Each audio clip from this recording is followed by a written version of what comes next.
오늘은 종료주일입니다. 제가 어떤 분에게 종료주일이 어떤 날입니까? 라고 물었더니 종료주일, 종료하는, 끝나는 날입니까? 라고 대답을 했습니다. 종료주일은 어떤 날입니까? 종료주일을 표현한 화가들의 많은 그림들이 있습니다. 그 중에서 유명한 두 가지의 그림을 한번 보도록 하겠습니다. 여러분, 종료주일은 왕의 입성을 기념하는 영광과 기쁨의 날입니다. 지금도 종료주일이 되면 순례객들은 bet박의 기념교회에 모여 대추야자 열매와 올리브 가지 등을 흔들며 예루살렘 성 안으로 그렇게 행진합니다. 수많은 성도들이 오늘 예수 그리스도를 왕으로 모시고 고백하고 있습니다. 동시에 이 날은 기쁨과 환희에 찬 날일 뿐만 아니라 고난과 십자가로 이어지는 슬픔의 날입니다. 주님의 고난을, 그 시작됨을 알리는 날이기 때문입니다. 우리는 한 주간 고난 주간을 맞이하게 됩니다. 이 기쁨과 슬픔이 교차하는 이 날, 우리는 이 날을 어떻게 보낼 수 있겠습니까?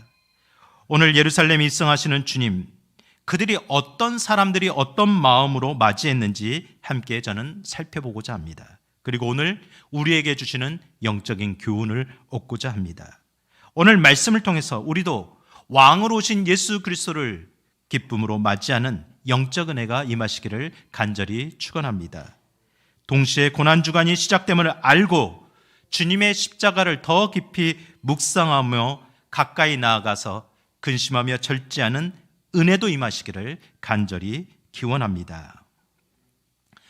저는 말씀해 보니 예수 그리스도의 입성을 반기면서 맞이하는 세 부류의 사람들을 봅니다. 첫 번째는 나귀의 주인입니다. 그는 어떻게 맞이했을까요? 말씀에 전적으로 순종하는 믿음으로 맞이했습니다. 오늘 우리에게 교훈을 주죠. 28절 29절 말씀 함께 읽겠습니다. 예수께서 이 말씀을 하시고 예루살렘을 향하여 앞서서 가시더라. 감람원이라 불리는 산 쪽에 있는 벳바게와 베다니에 가까이 가셨을 때 제자 중 둘을 보내시며. 아멘. 그동안 예수님은 1년 가까이 예루살렘을 오지 않으셨습니다. 그것은 아직 때가 되지 않았기 때문이죠. 그분을 잡고자 하는 그 계획을 알았지만 예수님은 오지 않으셨습니다. 그리고 1년이 지난 후 이제 6월절 절기를 맞이해서 예루살렘을 향하여 오셨습니다. 그리고 예수님은 예루살렘 근처 갈란산 쪽에 있는 벳바게라는 작은 도시와 베다니에 가까이 이르렀습니다. 그때 예수님은 제자들을 먼저 마을로 내려보내시며 이렇게 말씀하셨습니다. 30절과 31절 함께 읽겠습니다. 이르시되 너희는 맞은편 마을로 가라. 그리로 들어가면 아직 아무도 타보지 않는 나귀 새끼가 매여 있는 것을 보리니 풀어 끌고 오라. 만일 누가 너희에게 어찌하여 푸느냐 묻거든 말하기를 주가 쓰시겠다 하라 하시매. 아멘. 주님의 말씀은 간단합니다. 내려가 보라. 나귀가 있을 것이다. 풀어서 끌고 오라. 여러분, 쉬운 말일까요? 어려운 말일까요? 제자들의 입장에서는 굉장히 당황스러운 이야기입니다. 주인에게 허락을 받고 나귀를 끌고 와야 됩니다. 아니, 어떻게 가보지도 않는 곳에 나귀가 있다는 것을 알 수가 있습니까? 여러 가지 의문점이 생깁니다. 그러나 제자들은 주님의 말씀을 들었습니다. 여러분 같으면 이 말씀을 듣고 어떻게 행하겠습니까? 그대로 주님께서 말씀하셨으니 순종하며 따르겠습니까? 아니면 주님, 제 생각에는 이게 이치에 맞지 않습니다. 논리에 맞지 않습니다. 제 생각에는 어떤 상황이 벌어질지 모르지 않습니까? 라고 반문하시겠습니까? 이에 따라 예수님은 먼저 자신이 왜 이곳으로 오셨는지, 왜 우리에게 오셨는지의 모습을 온전히 보여주십니다. 예수님의 삶을 한마디로 정리하면 하나님의 말씀에 순종하는 삶이었습니다. 다른 것이 없습니다. 그러므로 예수님께서 지금 예루살렘으로 오신 것도 말씀에 순종하는 것이요, 나귀를 끌고 오라는 것도 구약에 예언된 말씀을 성취하기 위함이었습니다. 스가랴 9장 9절 말씀을 함께 읽어보겠습니다. 시온에 따라 크게 기뻐할지어다. 예루살렘에 따라 즐거이 부를지어다. 보라, 내 왕이 내게 임하시나니 그는 공의로우시며 구원을 베푸시며 겸손하여서 나귀를 타시나니 나귀의 작은 곳 곧 나귀 새끼니라. 아멘. 보통 정목자들 같으면 흑마나 백마, 아주 훌륭하고 누가 봐도 탐스러운 말, 멋져 보이는 말을 타고 올 겁니다. 옆에 큰 차를 타고 위험 있는 모습으로 올 것입니다. 그러나 하나님의 말씀은 그렇지 않았습니다. BC 520년경 스가랴 선지자를 통해 예언된 말씀은 나귀 새끼를 타고 올 것이다. 예수님은 그 말씀에 순종했습니다. 그 순종하는 모습을 보여주기 위해서 지금 제자들에게 말씀하신 겁니다. 이것이 바로 순종의 종의 모습이었고 섬김의 왕의 모습이었습니다. 바로 이 모습을 제자들에게 보여주기 위해서 지금 나귀를 끌고 오라고 말씀하십니다. 더불어 이 모습을 배워서 순종하는 모든 자들에게, 우리에게 보여주기 위해 말씀하시는 겁니다. 히브리서 5장 8절과 9절 말씀에 이렇게 약속하셨습니다. 함께 읽겠습니다. 그가 아들이시면서도 받으신 고난으로 순종함을 배워서 온전하게 되셨은즉 자기에게 순종하는 모든 자에게 영원한 구원의 근원이 되시고. 아멘. 주님께서 우리에게 순종의 모습을 보여준 것은 다른 이유가 없습니다. 우리가 그 순종함을 본받아 구원을 얻기 위함입니다. 구원받은 백성이 되기 위함입니다. 이에 따라 제자들이 어떠했습니까? 주님의 말씀을 그대로 순종했습니다. 32절부터 34절 말씀 함께 읽겠습니다. 보내심을 받은 자들이 가서 그 말씀하신 대로 만난지라. 나귀 새끼를 풀 때 그 임자들이 이르되 어찌하여 나귀 새끼를 푸느냐? 대답하되 주께서 쓰시겠다 하고. 아멘. 제자들은 더 이상 다른 질문을 하지 않았습니다. 주님의 말씀에 순종해서 나귀를 찾으러 갔습니다. 주님의 말씀대로 이상하게 희한하게 그 자리에 나귀 새끼가 매여 있는 겁니다. 그래서 그냥 불렀습니다. 그때 누구를 만납니까? 나귀 새끼의 주인을 만납니다. 왜 남의 손에 손을 대냐고 항의를 받게 되었습니다. 그때 제자들이 어떠했습니까? 주님의 말씀을 그대로 전했습니다. 주님이 쓰시겠다고 하십니다. 주님이 쓰시겠다고 하십니다. 오늘 이 음성이 저와 여러분들 가운데 들려진 음성 되기를 간절히 축원합니다. 오늘 우리에게 말씀하십니다. 주님이 쓰시겠다. 여러분에게 말씀하십니다. 내가 너를 사용하겠다.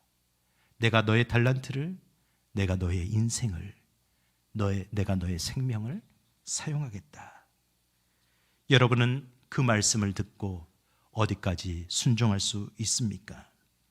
우리가 하나님의 음성, 그 말씀을 들었다면 우리는 이제는 선택을 해야 됩니다. 그 말씀 전체를 받아들여서 그대로 순종의 모습을 본받든지, 아니면 받아들이지 않고 부인하고 거부하든지, 둘 중에 하나밖에 없는 겁니다. 여러분은 어떤 선택을 하시겠습니까? 주님의 모습, 그 말씀에 따라 오늘 순종의 태도를 보여주는데, 제자들도 귀하게 순종했지만 놀라운 순종하는 사람의 태도를 보게 됩니다. 32절에 보면 여러분, 그 임자들이라는 단어가 나옵니다. 그 임자들이란 한 가족을 뜻합니다. 우린 나귀 새끼의 주인, 그러니까 그 나귀의 주인 한 사람을 의미한다라고 생각하는데 아닙니다. 그 나귀를 소유한 모든 가족들을 말합니다. 모든 가족들, 아버지와 어머니, 자녀들이 있다면 온 가족이 모두 함께 기쁨으로 순종했습니다. 나귀 새끼를 말없이 드렸습니다. 여러분의 가정은 어떻습니까? 아무리 부부라고 해도 생각이 다를 때가 많습니다. 충돌할 때가 많습니다. 의견이 틀립니다. 부모와 자녀는 또 어떻습니까? 하나 되기가 쉽지 않습니다. 왜 나귀를 줘야 되냐고 따질 수 있습니다. 여러분, 믿음 생활에서는 더 마찬가지입니다. 믿음으로 한 가족을 이룬다는 것이 얼마나 힘이 듭니까? 지금도 많은 어르신들이 자녀들의 믿음을 놓고 기도하시는 분들이 참 많습니다. 믿음은 세상의 하나됨보다 더 힘든 겁니다.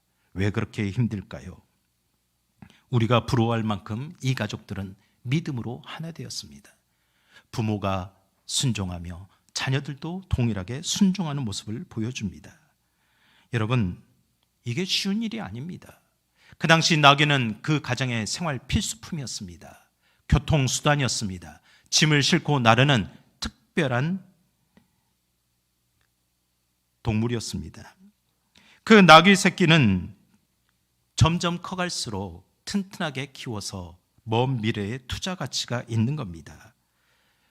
옛날 말에 소를 키워서 자녀들 대학 보낼 때 팔아서 쓰고 결혼할 때 쓰던 우리 어르신들의 이야기가 있었습니다. 그것처럼 이 나귀가 크면 이 자녀들을 위해서 사용할 만한 그런 미래의 투자 가치입니다. 그럼에도 그 가족들은 말없이 아낌없이 모든 것을 내어드렸습니다. 저는 한 가지 궁금해서 질문해 보게 되었습니다. 그렇다면 이렇게 순종적인 믿음, 온전한 믿음을 가진 가족의 누구일까? 성경에는 아무것도 설명하지 않습니다. 그 이름조차 나오지 않습니다. 우리는 무명의 그리스도인이라고 말할 수밖에 없습니다.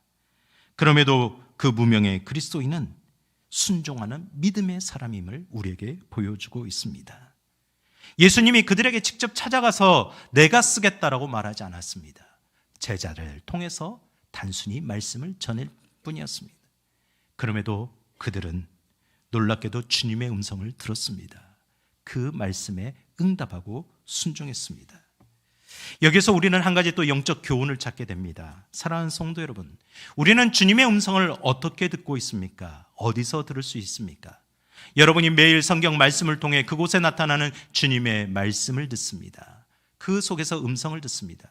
또한 예배 시간마다 목회자들을 통해서 설교 말씀을 통해 듣습니다.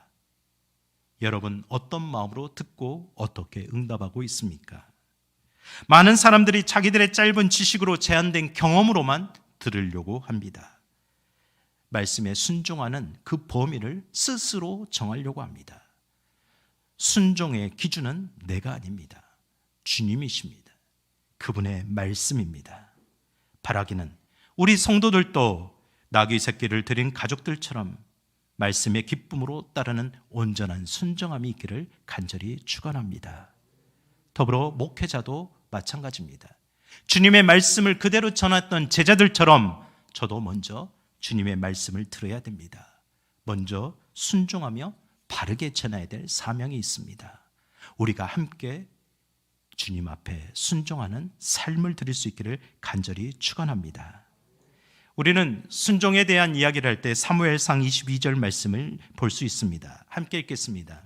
사무엘이 이르되 여호와께 번제와 다른 제사를 그의 목소리를 청종하는 것을 좋아하심 같이 좋아하시겠나이까? 순종이 제사보다 낫고 듣는 것이 수양의 기름보다 나으니. 아멘. 우리는 예수님을 주님이라고 부릅니다. 여러분 주님이라고 부르죠? 그것은 주님이 나의 주인이시라는 고백입니다. 주님이 진실로 여러분의 주인 되고 있습니까? 주인이 되셨습니까? 그러면 주인의 말을 들어야 됩니다. 다른 것은 없습니다.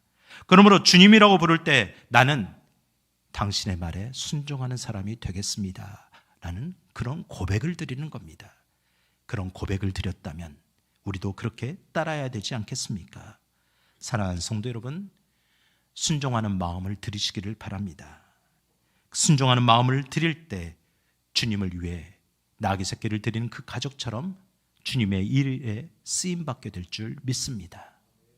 신앙생활을 하면서 평생 그렇게 열심히 기도하는데 하나님께 쓰임받지 못한다면 그것처럼 초라한 믿음 생활도 없을 겁니다. 여러분은 어떻게 쓰임받고 있습니까? 어떻게 쓰임받기를 원하고 있습니까? 우리 이 시간 환기시키는 마음으로 옆 사람의 손을 꼭 잡으면서 이렇게 한번 말해보세요. 주님께 쓰임받음이 가문의 영광입니다. 가문의 영광이 되실 걸로 믿습니다. 사랑하는 성도 여러분, 오늘 여러분에게 주님께서 한마디 말씀만 하실 겁니다. 내가 너를 사용하겠다. 주님이 쓰시겠다 말씀하십니다. 성령 안에서 들으셨다면 주저함이나 더 이상 망설임 없이 응답하는 그런 은혜가 있기를 간절히 축원합니다. 두 번째, 주님을 맞이하는 사람은 찬양하며 맞이하는 군중들이 있었습니다. 그들처럼 우리는 최선의 믿음으로 예수님을 맞이해야 됩니다. 최선의 믿음으로 맞이한다는 것은 또 무슨 뜻일까요? 저는 이렇게 해석해 보게 되었습니다. 첫 번째, 자원하는 마음으로 주님을 섬기는 겁니다. 36절 읽겠습니다.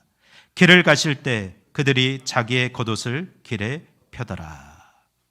이스라엘 백성들은 겉옷을 벗어서 자발적으로 예수님이 가시는 그 길 위에 깔았습니다. 예수님이 타는 나귀 위에 안장처럼 그 겉옷을 깔아드렸습니다. 그 겉옷이 한두 벌이 아니겠죠. 수많은 겉옷들이 깔려서 그 길을 비단길이 깔리듯이 그렇게 예비했습니다. 그 당시 겉옷을 벗는다라는 것은 내가 당신을 존경합니다라는 최상의 표현이기 때문입니다. 내가 주님을 존경합니다. 내가 주님 앞에 자원하여 나의 모든 것을 드립니다라는 고백으로 그렇게 드렸습니다. 이것이 복된 신앙생활인 줄 믿습니다. 우리가 최선의 믿음을 갖는다라는 것, 주님 앞에 자원하는 마음으로 드리는 겁니다. 억지로 하는 신앙생활에는 아무 유익이 없습니다. 신앙생활 자체가 힘들 뿐입니다. 그러므로 마가복음 12장 30절에 말씀합니다. 함께 읽겠습니다. 내 마음을 다하고 목숨을 다하고 뜻을 다하고 힘을 다하여 주 너의 하나님을 사랑하라 하신 것이요. 그냥 하나님을 사랑하라 라면 될 텐데 마음을 다하고 목숨을 다하고 뜻을 다하고 힘을 다해서 사랑하라. 그만큼 내 온 의지와 온 마음을 다해 주님을 사랑하라. 자원하여 드리라고 말씀하십니다. 최선의 것을 드리시길 바랍니다. 최고의 것으로 드리시길 바랍니다. 두 번째, 주님 최선의 믿음으로 맞이한다는 것은 주님께 드릴 만한 믿음의 열매를 지속적으로 맺어가는 겁니다. 오늘 말씀 가운데는 종려나무를 가지를 흔든다라는 구체적인 말씀이 나와 있지 않습니다. 그러나 다른 복음서에 보면 나와 있죠. 요한복음 12장 13절을 읽겠습니다. 종려나무 가지를 가지고 맞으러 나가 외치되 호산나 찬송하리로다. 주의 이름으로 오시는 이 곧 이스라엘의 왕이시여 하더라. 이스라엘 백성들은 모두 종려나무 가지를 들고 나왔습니다. 종려나무란 대추야자 열매를 말합니다. 왜 그 열매 나뭇가지를 들고 나와서 흔들었을까요? 그 열매가 아주 탐스럽게 많이 맺히는 그런 나무였기 때문입니다. 그래서 종려나무, 대추야자 열매 나무를 그 당시에 여인들의 이름으로 많이 불렀습니다. 그리고 가정의 축복의 상징이 되었습니다. 시편 92편 12절 상반절에서 이렇게 말씀합니다. 의인은 종려나무같이 번성하며. 성도들아, 너희도 종려나무같이 번성하라. 너희 자녀들이 그렇게 주렁주렁 열매 맺기를 원한다라고 축복을 하시는 겁니다. 이 말씀의 축복이 여러분의 기도 가운데 응답되기를 간절히 축원합니다. 종려나무는 열사의 사막 속에서도 숲을 이룰 정도로 강인한 생명력이 있습니다. 모진 비바람이 불고 모래 폭풍이 불어도 어지간한 나무들이 그 뿌리채 흔들려 뽑혀나도 종려나무는 뽑히지가 않습니다. 쓰러지지 않습니다. 견고합니다. 그런 나무가 100년 동안 쉴 새 없이 그렇게 열매를 많이 맺습니다. 바로 주님을 맞이할 때 그런 나무처럼 되어야 된다고 말씀합니다. 사랑하는 성도 여러분, 주님을 진실로 맞이하기를 원하십니까? 그렇다면 흔들림 없이 끊임없이 믿음의 뿌리를 잘 내리시기를 바랍니다. 그리고 여러분의 믿음 가운데 믿음의 열매가 계속 맺혀지기를 바랍니다. 한 해는 열매가 있는 것 같다가 다음에는 열매가 없는 것 같다가 그것은 아닙니다. 주님께서는 성령 안에서 우리에게 열매를 맺게 늘 돕고 계십니다. 아니, 주님은 다시 오실 그날 우리에게 믿음의 열매를 얼마나 맺었느냐, 그걸 요구하실 때가 올 겁니다. 분명히 옵니다. 육신의 열매가 아니라 믿음의 열매를 요구하십니다. 마태복음 7장 18절에서 20절까지 함께 읽겠습니다. 좋은 나무가 나쁜 열매를 맺을 수 없고 못된 나무가 아름다운 열매를 맺을 수 없느니라. 아름다운 열매를 맺지 아니하는 나무마다 지켜 불에 던져지느니라. 이러므로 그들의 열매로 그들을 알리라. 우리의 믿음은 믿음의 열매로 보여줄 수밖에 없습니다. 사랑하는 성도 여러분, 우리 각자 내 안에, 우리의 가정 안에, 우리 교회 안에 종려나무처럼 끊임없이 믿음의 열매들이 맺혀가기를 간절히 축원합니다. 마지막으로 최선의 믿음을 드린다라는 것은 군중들이 찬양했던 소리에서 우리는 깨닫게 됩니다. 그들은 주님을 나의 구주, 나의 왕으로 높이며 다스림을 받았습니다. 37절에서 38절까지 읽겠습니다. 이미 감난산 내리막길에 가까이 오심에 제자의 온 무리가 자기들이 본 바 모든 능한 일로 인하여 기뻐하며 큰 소리로 하나님을 찬양하여 이르되 찬송하리로다. 주의 이름으로 오시는 왕이여 하늘에는 평하여 가장 높은 곳에는 영광이로다 하니. 아멘. 주의 이름으로 오시는 왕, 이 찬양은 당신은 우리의 왕이십니다. 우리의 삶을 주관하시는 분입니다. 우리를 다스려 주시옵소서. 주님을 높여드리는 겁니다. 어떻게 그렇게 높여드릴 수 있을까요? 그 백성들은 주님이 그런 분임을 알았기 때문입니다. 수많은 기적들과 이적들을 보았기 때문입니다. 모든 일에 능하신 예수 그리스도의 이름을 그들은 믿었기 때문입니다. 그러므로 마태복음 21장 9절에서도 동일하게 찬양합니다. 앞에서 가고 뒤에서 따르는 무리가 소리 높여 이르되 호산나 다윗의 자손이여 찬송하리로다. 주의 이름으로 오시는 이여 가장 높은 곳에서 호산나 하더라. 아멘. 호산나 호산나. 주여 우리를 구원하여 주옵소서. 당신만이 우리의 구원자가 되십니다. 당신이 우리의 왕이십니다. 우리의 삶을 다스려 주옵소서. 사랑하는 성도 여러분, 오늘도 우리의 왕으로 높여드리기를 원합니다. 오늘도 예수 그리스도의 이름을 부를 때 하나님은 그 이름 안에서 우리에게 역사하실 줄 믿습니다. 사랑하는 성도 여러분, 왕 대신 그름의 이름을 높여드리는 자마다 소경 바디메오가 눈을 뜬 것처럼 10명의 문둥병자들이 그 병을 치유받았던 것처럼 우리의 모든 것이 회복되고 치유될 것을 믿으시기를 바랍니다. 예수 그리스도의 이름에 다스림을 받으시길 바랍니다. 그 다스림을 받는 자마다 그 모든 것마다 세상에서 얽매인 모든 것들로부터 자유케 될 것을 믿습니다. 여러분을 억눌고 근심하게 만드는 그 모든 것들로부터 자유케 될 것을 믿습니다. 이 놀라운 은혜가 예수 그리스도의 이름을 부르는 여러분의 마음 가운데 모든 삶의 자리에 이루어지시기를 간절히 축원합니다. 마지막 세 번째, 여러분, 한 무리가 등장하는데 이들은 나귀를 내어드린 그 가족들이나 주님을 찬양했던 군중들과 같지 않습니다. 바리새인들은 교만한 마음을 가졌습니다. 우리는 그런 마음을 버리고 애통하는 눈물로 맞이해야 됩니다. 39절에서 40절까지 함께 읽겠습니다. 무리 중 어떤 바리새인들이 말하되 선생이여 당신의 제자들을 책망하소서 하거늘 대답하여 이르시되 내가 너희에게 말하노니 만일 이 사람들이 침묵하면 돌들이 소리 지르리라 하시니라. 아멘. 바리새인들은 군중들이 소리 지르는 게 너무 듣기 싫었습니다. 아니, 누가 당신을 왕으로 세웠느냐? 우리는 인정하지 않겠다. 말씀을 듣고도 받아들이지 않았습니다. 주님을 맞이하지 않았습니다. 주님께 당신의 제자들과 군중들을 조용히 시키라고 그렇게 꾸짖게 했었습니다. 그러자 예수님이 말씀하십니다. 만약 너희들이 그것을 잠잠하게 만든다면 돌들이 일어나 찬양하게 될 것이다. 여러분, 양지가 있으면 음지가 있습니다. 어느 곳에서나 열심히 섬기는 사람이 있으면 시기하고 질투하는 사람이 있습니다. 자신은 아무 열매도 맺지 못하면서 늘 불평과 불만을 쏟아놓습니다. 바로 이런 사람들이 바리새인들과 같은 사람들입니다. 주님을 맞이하지 못하면서 자기의 의에만 사로잡혀 있습니다. 주님은 그런 강팍한 마음을 보십니다. 그 마음을 보시고 눈물이 가득 고이십니다. 그리고 입으로 신음과 탄식을 쏟아내셨습니다. 어떤 탄식입니까? 41절부터 44절 우리 함께 읽겠습니다. 가까이 오사 성을 보시고 우시며 이르시되 너는 오늘 평화에 관한 일을 알았더라면 좋을 뻔하였거니와 지금 내 눈에 숨겨졌도다. 날이 이를지라 내 원수들이 토둔을 쌓고 너를 둘러 사면으로 가두고 또 너와 및 그 가운데 있는 내 자식들을 땅에 메어치며 돌 하나도 돌 위에 남기지 아니하리니 이는 내가 보살핌을 받는 날을 알지 못함을 인함이니라 하시더라. 아멘. 아멘하기가 힘든 말씀입니다. 예루살렘은 평화의 도시란 뜻입니다. 그만큼 예루살렘 성전은 겉으로 보기에 외관상 웅장했습니다. 그곳에 있으면 안전함을 느낍니다. 기쁨을 느낍니다. 그런데 예수님의 눈에 보기에는 달랐습니다. 그곳은 영적인 평화가 깨져 있기 때문입니다. 하나님과 깨져 있고 평화를 잃어버렸습니다.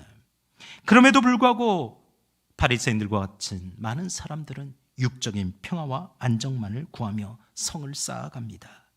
평화의 진정한 가치는 잃어버리고 구하지 않습니다. 영적으로 어두워졌습니다.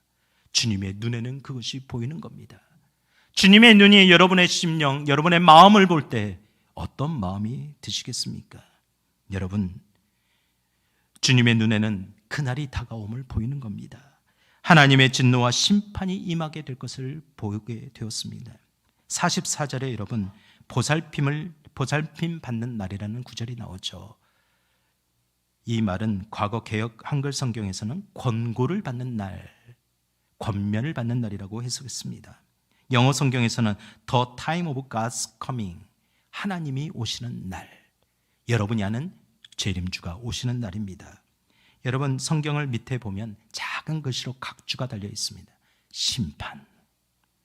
사랑하는 성도 여러분, 주님은 재림주십니다. 약속하셨습니다. 심판주로 오시는 날이 있습니다. 그날은 분명히 옵니다. 다시 오실 주님을 어떻게 맞이하며 준비하시겠습니까? 그 다시 오실 주님이 우리에게 바라시는 것은 무엇이겠습니까? 고린도전서 3장 16절 말씀을 우리 함께 읽겠습니다. 너희는 너희가 하나님의 성전인 것과 너희 하나님의 성령이 너희 안에 계시는 것을 알지 못하느냐? 우리는 주님이 거하시는 집입니다. 성령이 거하시는 곳입니다. 그곳을 어떻게 만들어야 됩니까? 세상 탐욕과 욕심에 물드는 곳이 되면 안 됩니다. 그러므로 그것을 물리치기에 우리는 기도하는 집을 이루어야 됩니다. 하나님의 뜻을 기쁨으로 순종하며 이루어가는 집을 이루어야 됩니다. 주님은 하늘의 평화가 우리 안에서부터 이루어지기를 원하고 계십니다. 우리에게 이렇게 말씀하실 겁니다. 너 이제 그렇게 살면 안 돼. 그날이 가까우고 있어. 나에게 올 날이 가까우고 있어. 너 언제까지 그렇게 살다가 나를 맞이할 거니? 예루살렘이 심판받았던 그날처럼 너도 그날을 피하지 못한다면 너는 어떻게 할 거니? 사랑하는 성도 여러분, 이 주님의 음성이 들리십니까? 주님의 마음을 아십니까? 그럼 이번 고난주간, 똑같이 오는 고난주간처럼 그렇게 헛되게 보내지 말아야 합니다. 우리는 함께 모여 성령 안에서 우리를 깨우며 기도해야 됩니다. 주님의 말씀 앞에 엎드려 우리의 마음을 정화시켜 나가야 됩니다. 주님의 뜻을 구하며 들어야 됩니다. 이번 고난주간 특별 새벽기도를 통해 주님의 마음이 우리의 마음에 담기는 시간 되길 원합니다. 주님이 눈물을 흘리시는 그 눈물이 있다면 우리의 심령에 담기는 그런 시간 되길 원합니다. 우리 함께 주님을 나의 왕으로, 나의 구주로 모시는 그런 하나님의 성전으로 함께 다시 지어가기를 간절히 축원합니다. 우리 함께 기도하십시다. 주님, 오늘 주님께서 저를 보시며 내가 너를 쓰시겠다고 말씀하십니까? 주님의 음성을 듣는다면 따르게 하옵소서, 내어드리게 하옵소서, 온전한 순종하는 마음으로 주님을 모시며 살게 하옵소서, 최선의 믿음으로 주님을 모시고 살게 하옵소서, 자원하는 마음으로 믿음의 열매를 맺게 하옵소서. 주님, 나의 구주, 나의 왕으로 이 시간 고백하고 모십니다. 주님의 눈물을 보게 하옵소서, 주님의 마음을 품게 하옵소서. 주님, 드리오니 받아 주옵소서. 우리 자신들 위해 함께 기도하십시다. 걸어가시고 은혜로 오신 아버지 하나님, 오늘 이 시간 주님 앞에 나왔습니다. 주님, 저희의 복잡한 심령들, 저희의 분주한 마음들 이 시간 다 내려놓게 하시고 성령 안에서 듣게 하옵소서. 주님이 우리를 쓰시겠다고 하신다면 주여 응답하는 그런 마음을 주옵소서. 주님, 순종하는 마음을 주옵소서. 주의 말씀을 들으면 그 말씀 앞에 엎드리게 하옵소서. 주님, 우리를 다스려 주시옵소서. 당신은 나의 구주시오 나의 왕이시지 않습니까? 내 삶의 주인이지 않습니까? 주님, 내 삶의 믿음의 열매를 계속해서 맺어가기를 원합니다. 주님을 만났을 때 주님께 드릴 만한 영적인 열매를 맺어가기를 원합니다. 작은 열매라도 드릴 수 있는 간절한 소망이 있기를 원합니다. 주님, 나를 사용하여 주옵소서. 주님의 눈물이 나를 향해 있다면 그 눈물을 알게 하옵소서. 그 눈물을 깨닫게 하옵소서. 주님, 이 시간 예배드리는 우리의 마음을 붙드시고 주님 앞에 나아가오니 주님 인도하옵소서. 우리 구원하신 예수 그리스도 이름으로 간절히 기도드립니다.